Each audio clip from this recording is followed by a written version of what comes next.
Be'ezrat Hashem, alors d'abord, Gmar Chatima Tova, Shana Tova Umvorechet. On est en plein Aseret Yemei Teshuvah, les 10 jours de pénitence.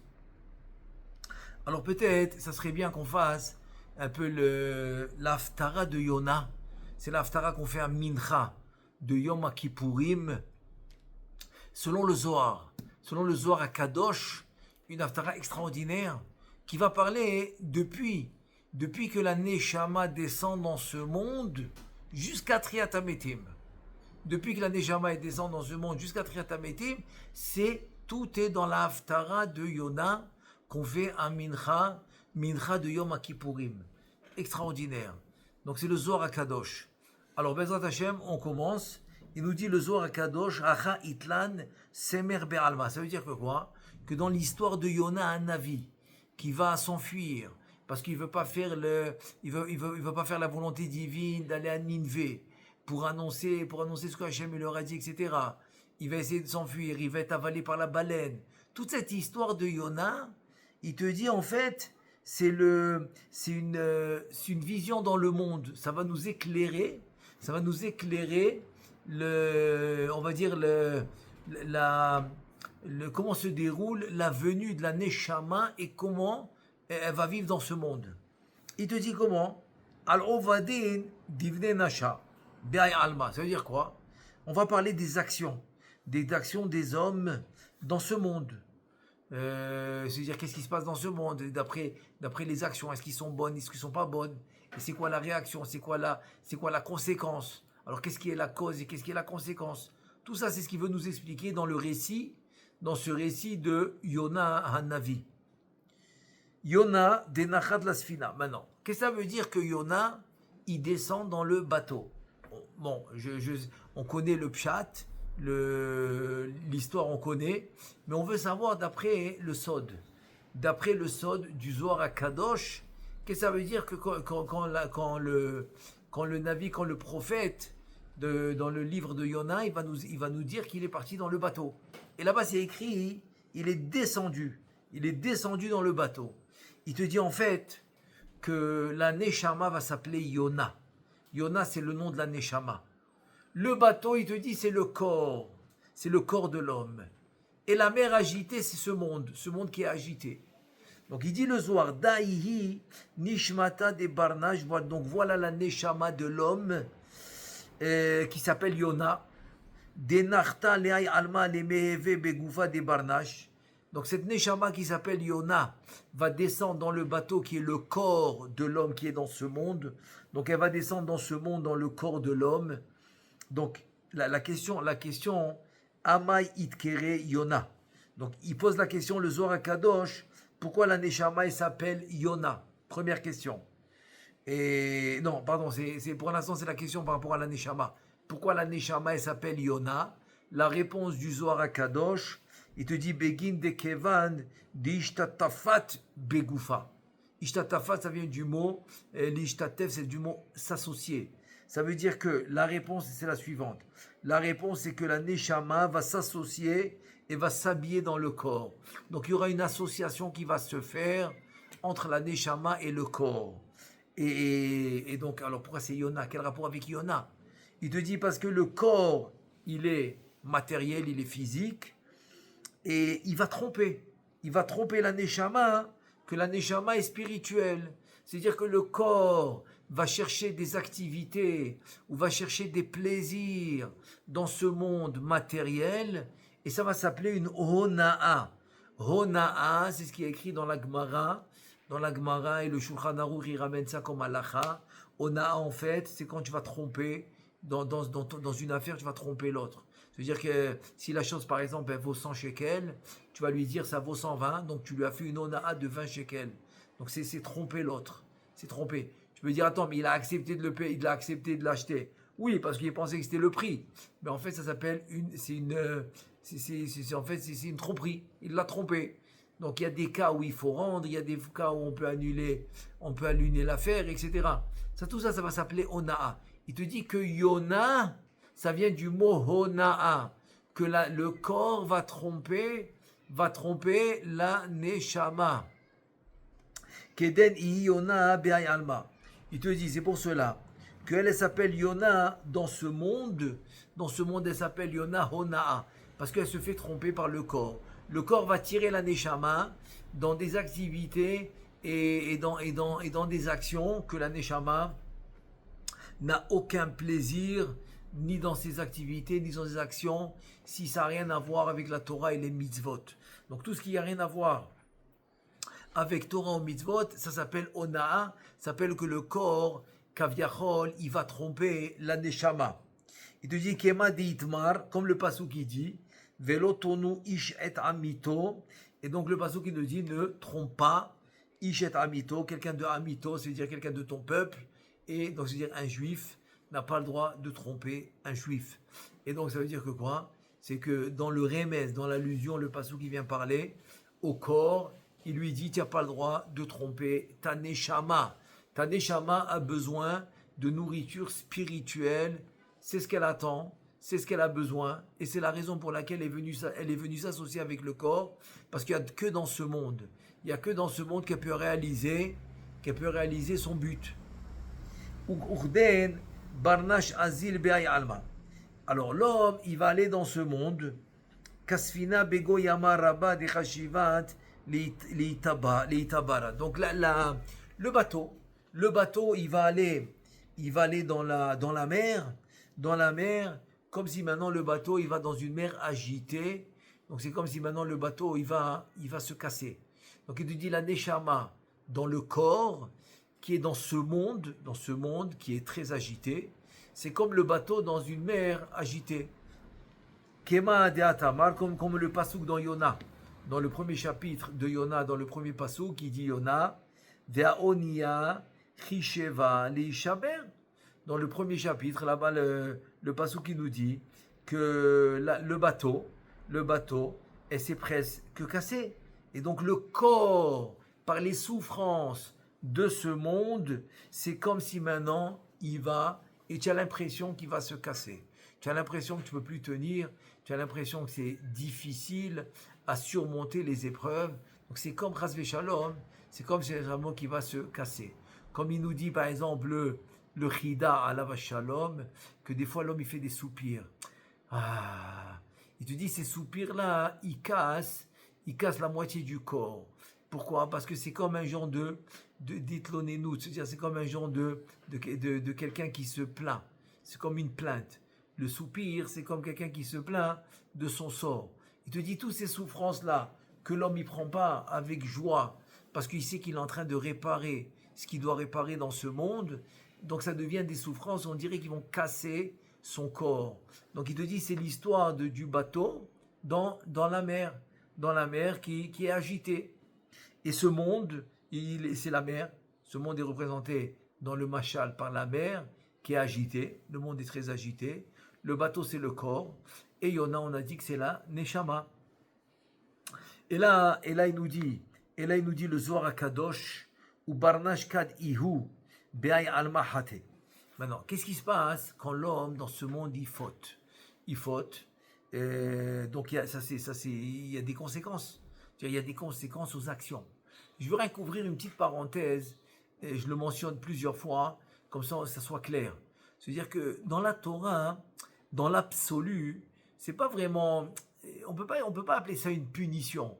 Parce qu'une punition, ça nous rappelle des conventions de l'homme, que dans un pays, qu'on veut mettre la justice.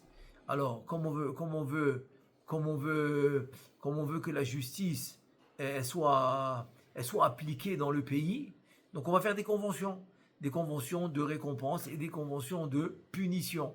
Donc la punition n'est pas automatiquement la conséquence de l'action directe. Non, c'est en fait une conséquence, oui, mais pas de l'action. C'est une conséquence par rapport à quelque chose que le pays interdit et que l'homme il a enfreint. Il a enfreint les lois du pays. Donc le pays a décidé de le punir. Donc ils vont essayer de trouver quelque chose qui va s'appeler une punition. Alors que dans la Torah, c'est pas ça du tout. Dans la Torah, c'est quoi? C'est ce qu'on appelle onesh, la punition, c'est la conséquence des actions. C'est-à-dire c'est la conséquence des actions de l'homme lui-même. En deux mots, c'est comme si c'est lui qui écrit son décret, son psaque. C'est lui qui l'écrit. Il écrit comme le Admour, un des Admourim, il disait sur la Gemara de Rosh Hashanah. Sur la Gemara de Rosh Hashanah, qui dit qu'il y a 3 livres qui sont ouverts à Rosh Hashanah. Le livre des Tzadikim, le livre des Rechaim, le livre des Benoniim, ceux-là qui sont moitié-moitié. Donc il dit, ceux qui sont Tzadikim, ils se font inscrire. Tout de suite, ils se font inscrire dans le livre des Tzadikim. Ceux qui sont Rechaim, ils se font inscrire tout de suite dans le livre des Rechaim. Et tiens, ceux qui sont Benoni, moitié-moitié, ils se font inscrire dans le livre des Benoniim, de moitié-moitié. Et il dit, qu'est-ce que ça veut dire? Ils se font inscrire, c'est qui les a inscrits, etc. Et là, il te dit, en fait, c'est eux. C'est la personne, quoi, ce qu'elle a décidé d'être à Rosh Hashanah. Si à Rosh Hashanah, maintenant, elle a pris des bonnes résolutions, parce qu'on sait que le minimum dans la tchouva, première étape, c'est 4 étapes à passer. C'est Azivat Tachet, on laisse tomber la faute. Kabbalah Le'atin, on prend sur nous de ne plus refaire la faute. Troisièmement, Charata, on va regretter l'erreur et la faute qu'on a faite. Et quatrièmement, c'est le vidouille, c'est qu'on doit détailler ce qu'on a fait. Ça s'appelle le vidouille. Le vidouille, c'est se repentir. C'est dire avec la bouche, de dire voilà, j'ai fauté comme ça et comme ça et comme ça. Le plus que je détaille, le mieux que c'est. Ça, c'est le minimum. Ça, c'est déjà le minimum, ce qu'on appelle la tchouva, pour déjà dans ce monde dire que voilà, on fait tchouva. Après par la suite, quand il va étudier la Torah, quand il va faire les mitzvot, etc. Donc ça va petit à petit, ça va effacer la tâche qu'il a faite en haut. Parce qu'en fait, il y a 2 étapes. Il y a reculer le onesh, la conséquence, parce que la conséquence de la avera, c'est le onesh, c'est la punition, c'est la conséquence. Pour repousser cette conséquence qui s'appelle la punition, ça s'appelle la tchouva dans ce monde. Donc dans ce monde, il repousse ce qu'on appelle la punition avec les 4 étapes qu'on a mentionnées. Alors, c'est-à-dire arrêter la faute, prendre sur lui de ne plus la refaire, regretter les mauvaises choses qu'on a faites, et finalement le vidouille, c'est détailler les fautes qu'on a faites.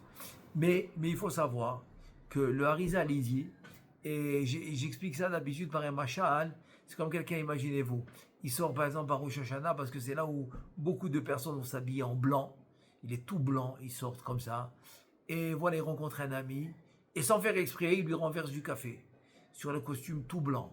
Alors, c'est évident qu'il va lui demander pardon, tout de suite, pardon, plusieurs fois. Et donc finalement, il va lui dire, ok, je te pardonne, il n'y a pas de problème. Mais le costume est resté sale, il faut le nettoyer. Donc il faut bien que à un certain moment, il va nettoyer le costume. Ça, c'est le machal. Le nimshal, c'est quoi? C'est que vient l'homme, il dit, pardon, j'ai fauté, et il fait les 4 étapes qu'on vient de mentionner. Et alors, Akadosh Baruch Hu, il dit, c'est bon, moi je te pardonne, parce que moi j'accepte la tchouva à n'importe quel moment, à n'importe quel niveau, à n'importe quel. Je veux dire, c'est pas important dans quelle situation tu es, j'accepte tout de suite la tchouva. Très bien. Donc la tchouva, c'est ça du mot tachouvé, le hé de la havaya. Parce qu'en fait, quand quelqu'un il faute, donc ça abîme les lettres. Donc kaviachol, tu ramènes la lettre hé, qui représente la malchut, la shrina, Knesset Israël, tu la ramènes, ça s'appelle la tchouva. Donc Akadosh Baruch Hu, il accepte, il dit c'est bon. Donc, qu'est-ce qu'il fait? Il met un mur, il bloque la conséquence. Cette conséquence qui s'appelle la punition, qui devait venir à cause de la Avera qu'il a fait, il l'arrête. Mais la tâche qu'il a faite en haut, dans ce qu'on appelle le Chaluka des Rabbanan, c'est ce que l'homme y construit toute sa vie, avec les mitzvot et la Torah qu'il fait toute sa vie.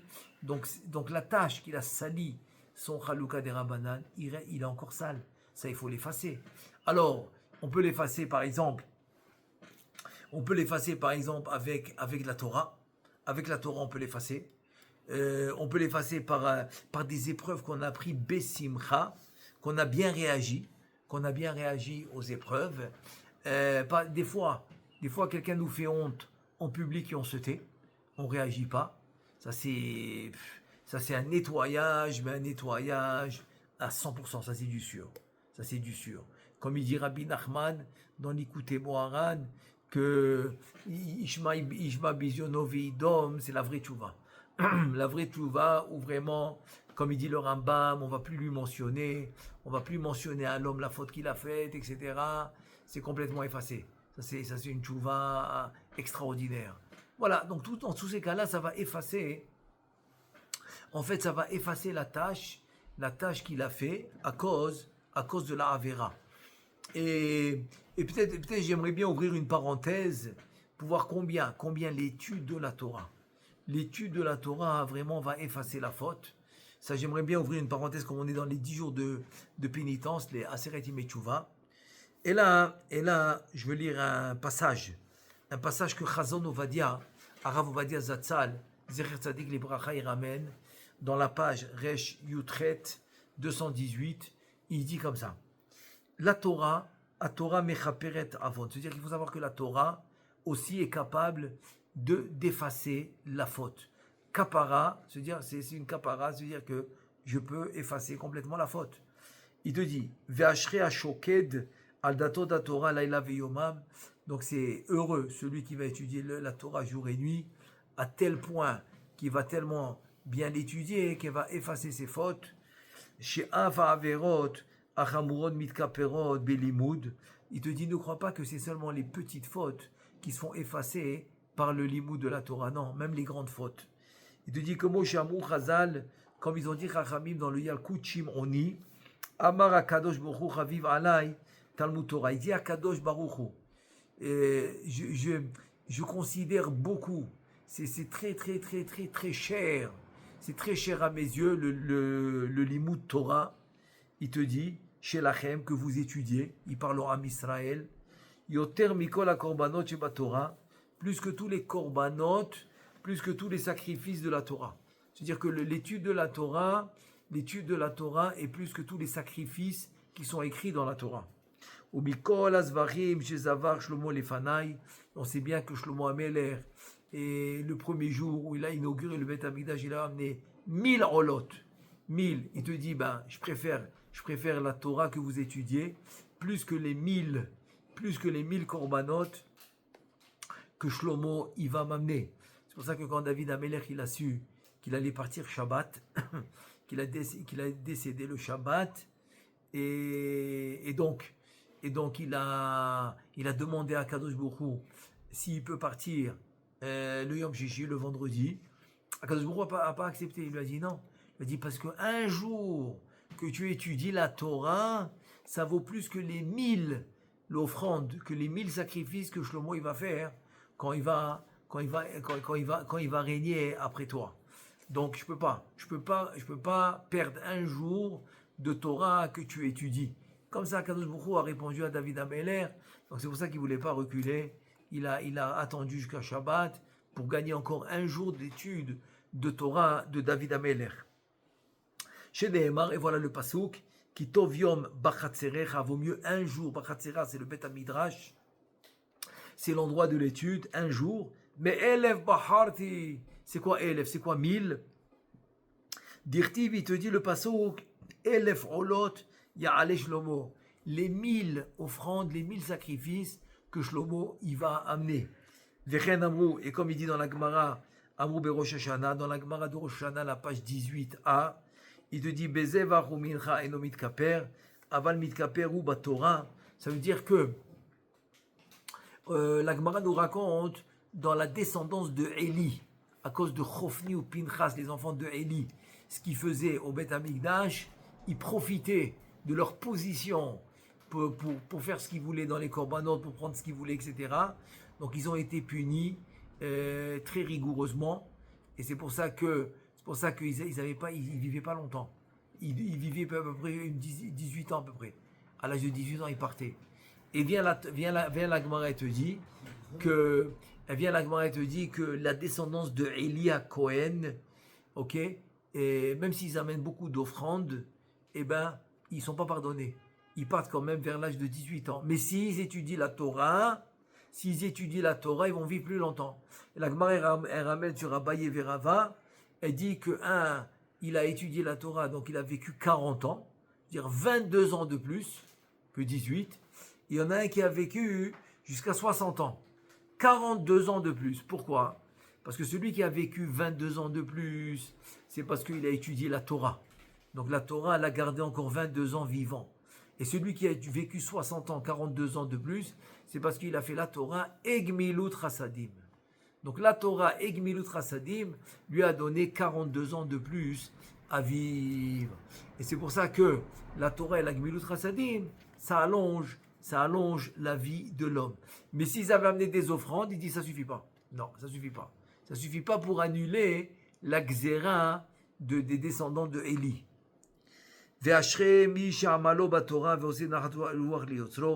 Heureux celui qui est dans la Torah tout le temps et qui fait nachat ruach, qui fait plaisir à son créateur, parce que c'est ce que Akadosh Baruch Hu dit depuis que le monde, depuis que le Bet Hamikdash a été détruit, en la Kadosh Baruch Hu ela arba olamot shel halacha, c'est-à-dire que en la Kadosh Baruch Hu be'olamo, c'est-à-dire que dans son monde, Akadosh Baruch Hu il a seulement les quatre pas, c'est-à-dire de la halacha, c'est-à-dire de l'étude de la Torah.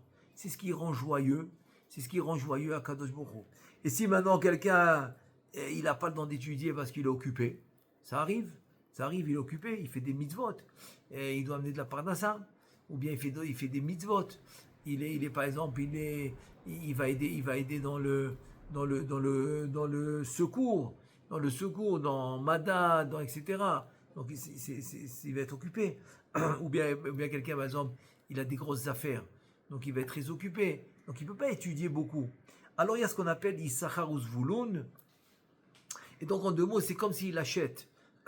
C'est comme s'il achète le temps d'étude qu'il ne peut pas étudier lui-même en aidant des Talmidei Chachamim. Quand il va aider des Talmidei Chachamim, qui va leur enlever le souci de la parnassa, et que les Talmidei Chachamim vont mieux étudier en qualité et en quantité grâce au fait qu'il les aide. Donc lui aussi, il a à part entière de ce qu'ils étudient, ces Talmidei Chachamim, grâce à son aide. Et il te dit vers Mourod, on continue. Il ramène maintenant le Midrash Rabbah. Donc le Midrash Rabbah, il dit que la Torah, il dit Esraim ila machazikim ba. Amar Ravuna, im nirshal adam ba'averot hamurot, venitraim mita bidei sham. Si quelqu'un il a fait des fautes très graves, et il est condamné de mort mishamaim. Il est condamné à mort mishamaim. Maya ase ve'echye. Qu'est-ce qu'il peut faire pour vivre? Imaya lomet, c'est-à-dire pardon. Le Midrash il ramène que si par exemple il avait l'habitude d'étudier une page, qu'il en étudie deux. S'il avait l'habitude d'étudier une Mishnah, eh bien qu'il en étudie deux. S'il avait l'habitude d'étudier un chapitre, eh bien qu'il en étudie deux chapitres. Donc il va augmenter son étude. Et s'il n'étudie pas, eh bien qu'il étudie. Donc c'est-à-dire que augmenter son étude va réparer sa faute. Et s'il peut pas parce qu'il peut pas, comme j'ai dit tout à l'heure, eh bien qu'il devient Gabay Tzedaka, qui va distribuer de la Tzedaka, qui va aider les Talmidei Chachamim, comme ça il prend part de la Torah que les Talmidei Chachamim étudient. Et comme ça il a dit aussi Rabbeinu Yonah dans Sha'arei Teshuvah, et donc il te dit, et si maintenant quelqu'un c'est les plus grosses avérotes de la Torah, c'est Keritot ou Mitot Bedin. Ça veut dire que c'est les karet. Karet, ça veut dire qu'il est complètement coupé spirituellement. Tu le vois marcher et tout, il vit. Mais spirituellement, il est coupé des mondes supérieurs. Ou Mitot Bedin, qu'il est Chayav, Sekila, Serefa, Herek, Vachenek. C'est les quatre sanctions de mort du Bedin. Et il a fait tchouva. Il te dit, Avalpi, Sheno, Mitkaperlo, les Gamre, Belo, Isurin. Nikol Makom, Azdaka, Magina, Mine, Isurim. Il te dit, Talmud Torah, Keneget Kulam. Ça veut dire que quoi? Que si même maintenant, il a, par exemple, il peut pas, on peut pas lui effacer complètement seulement avec les Isurim. Il te dit, l'Azdaka, et l'Azdaka va l'aider beaucoup. Et Kol Sheken, à plus forte raison, le Limud à Torah, comme ça il dit Bechesed ve'emet yichupar avon, emet c'est la Torah, donc Bechesed ve'emet. Chesed c'est les Gmilut Chasadim, que l'on met du Chesed. Emet c'est la Torah, donc avec les Gmilut Chasadim et la Torah, eh ben il va être, mais ça va être il aura la kapara. Et ça que le pasuk dans Mishlei dit Emet kene ve'al timkor. Donc Emet c'est la Torah. Donc Chesed ve'emet, Chesed ve'emet yichupar avon. Donc avec le Chesed et le Emet, il aura la kapara. Donc ses fautes vont être annulées. Tout ça c'est une parenthèse importante que je voulais mentionner maintenant. Parce que là, le Zohar, il va continuer avec les actions de l'homme, avec les actions que l'homme y fait. Donc, c'est une parenthèse importante pour dire que l'étude de la Torah elle-même, c'est une très très grande kapara pour l'homme. Et justement, dans ces jours-ci, la Seret Yemei Teshuvah, au moins montrer à Kadosh Baruch Hu, c'est ce qu'on veut. C'est ce qu'on veut. Qu'est-ce qu'on veut? On veut te servir. On veut étudier la Torah. On veut faire les mitzvot, c'est ce qu'on veut, mais il faut lui montrer. Il faut lui montrer au moins maintenant. Parce que Dirshu Hashem bimatseo kera ubioto karov.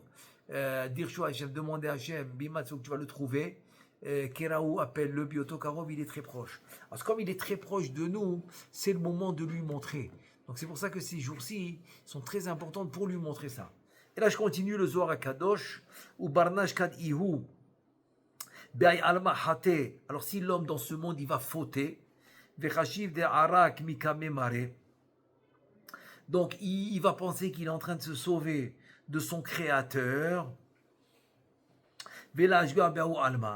Et donc il réfléchit pas trop. En deux mots, il réfléchit pas trop ce qui va se passer après. Non, il vit sa vie, il fait ce qu'il a à faire, il réfléchit pas trop. Urden atil kucha berichu ruach se'ara takifa. Donc qu'est-ce qu'il fait à Kadosh Baruch Hu? Il va mettre bon, dans le cadre du machal de Yona, eh ben, il va faire agiter la mer. Et le bateau, il va aller dans tous les sens. Ici, faire agiter la mer, c'est le monde. Il va faire agiter le monde. Que ce soit chas v'shalom dans des maladies, ou chas v'shalom dans des guerres, ou chas v'shalom dans des peines. Tout ça, je veux dire en deux mots, le Zohar HaKadosh, je te dis, toutes les agitations du monde, qui fait référer à la mer qui est agitée, et le bateau qui est agité, parce que c'est le corps qui souffre de toutes ces agitations, il te dit, tout ça c'est pour une seule raison. C'est seulement pour que l'homme se réveille. Alors si l'homme ne se réveille pas, alors c'est raté. C'est-à-dire tout ce qui se passe autour de nous, c'est pour une seule chose, pour nous réveiller dans la bonne voie. Dahi Gzerat Dina. Donc ça c'est aussi, il te dit la klipa, elle s'appelle Se'ara, c'est le din. Donc là la klipa elle s'appelle Se'ara, c'est la mer qui est agitée. Il te dit en fait c'est la rigueur, c'est la conséquence des mauvaises actions. Donc la conséquence des mauvaises actions va amener de la rigueur. La conséquence des bonnes actions va amener de la bonté. Il te dit des kaima tadir kame kucha berichu. Donc on met des tamid, c'est-à-dire elle est toujours cette accusation à cause des mauvaises actions, elle est toujours devant Akadosh Baruch Hu. Ou ba'a dina de barnaj mekame. Donc elle réclame le jugement de l'homme qui l'a créé. Parce que l'homme, en faisant une mauvaise action, il va créer un mauvais malach. Donc c'est lui qui va être devant Akadosh Baruch Hu et qui va réclamer vengeance. Veda iu deka mate la sfina. Il te dit, Vezo, et c'est ça le Ruach Se'ara, te dit, Shei magia la sfina, Shei goufa adam. Donc la sfina, c'est le corps, c'est le bateau qui est le corps, et ça arrive, tout ça, ça arrive au corps, cette agitation.